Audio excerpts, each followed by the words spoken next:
Going on to you, Virgos. You have the Four of Cups. Then you have the Hierophant, the High Priestess, which is Virgo, the Four of Swords, the Ten of Cups, the Two of Cups, the Two of Wands, the Four of Pentacles, the Ace of Swords, and last but not least, you have the Nine of Wands. So for you Virgos, right, you did show up in your own reading. The High Priestess represents Virgo and Taurus as a conglomerate together, right, mixed together. So the Four of Cups, the Hierophant, which is Taurus energy. So a lot of that energy here. A lot of you Virgos really happen to be in a situation where a lot of you Virgos are doing the very thing that a lot of people don't really expect you to do, which is to listen to your own instincts. People expect you Virgos to just be logical, right? And only being logical has been the downfall of us Virgos, right?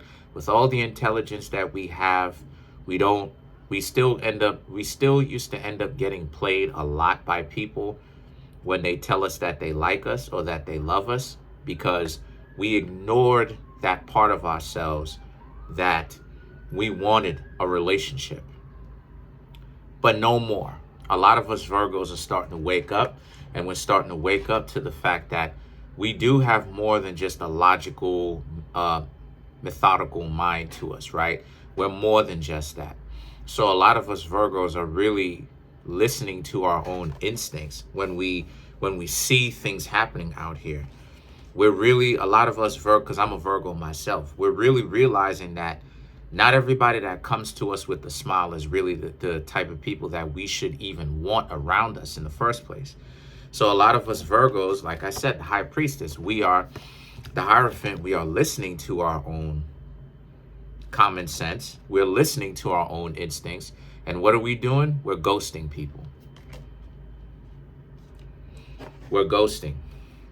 So the Four of Swords and the Ten of Cups now represents, as a result of the fact that we're ghosting a lot of those people, a lot of people tend to want to find out more about us, right?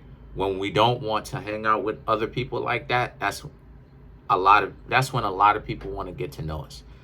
They want to find out more about what it is that we're doing, because it's the layer of mystery that's there. But the Four of Swords represents, but we're actually going on the offensive instead of constantly being on the defensive, waiting for something for us to happen. Us Virgos now, we're actually going on the offensive in the sense that we're actually taking the time to be like, okay, you know what? I'm going to just ghost a lot of people. And unless the person is truly important to me, I'm going to have to kind of keep my distance. But then the Two of Cups, the Two of Wands, and the Four of Pentacles represents, I mean, the only couple of things that would really get you to come out of your cave, so to speak, right, from being the Hermit, which is also Virgo, is really a person, right? Two of Cups, a person that you legitimately have some sort of real bond with, or you know, if it's something that's real where a person legitimately wants to get to know you, but it's without the games, some sort of family member that you really have a good relationship with, or a friend that you have history with, right? Some money and, you know, some money and exercise, pretty much. So the Ace of Swords and the Nine of Wands really does represent how a lot of people need to be okay with this. But the Ace of Swords and the Nine of Wands ultimately is about how they can't really be okay with that. It's that problem. It's the ego situation, because now it's people who never cared about what it is that you Virgos thought. They never even thought about it because they're so caught up in their own delusion. Now it's the layer of mystery there. So now they're trying to get to know you and trying to see what's going on with you again, or reintroduce themselves.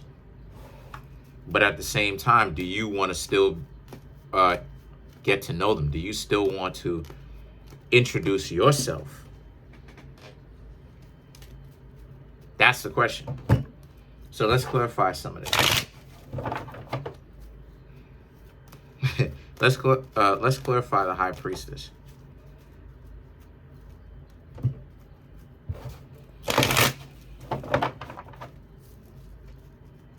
So you have the Magician, more Virgo, the King of Swords, the the Eight of Pentacles, the Ace of Wands, and the Three of Pentacles. Yeah, a lot of you Virgos don't care about, just kind of, a lot of you Virgos are ghosting a lot of people. And you don't really care about if people see you as the enemy, because you understand that people will see you as the enemy anyway. So the Magician, the King of Swords, and the Eight of Pentacles represents you're more alert, right? The problem with a lot of Virgos tends to be we can overlook the problems in other people, right? And condone it for a while. But then when we don't condone it, people are not going to come off of the nonsense, but we don't have to be a part of the nonsense. And the thing is that the Ace of Wands and the Three of Pentacles represents we're choosing not to be now. And that's what got a lot of people confused about this. So let's clarify the Ace of Swords.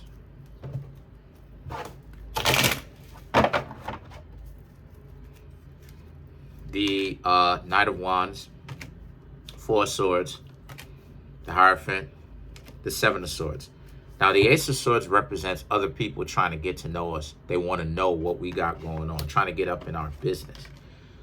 The Knight of Wands and the Four of Swords is, again, here they are trying to get all up in our business because they don't want to admit that whatever kind of connection that we may have had with them is pretty much over, right? It's put to sleep. The Hierophant and the Seven of Swords is ultimately about because you see them for who they are, who they choose to be, dysfunctional. And every time you interact with goofy people, you get real goofy results. People who are unequipped to deal with reality, people who want to, gaslight themselves to start talking crazy and acting crazy with you, even though you were the one that was more than likely the one that picked them up off the floor. They were so depressed and wilding out and running, now all of a sudden they're running game on you. Stupid.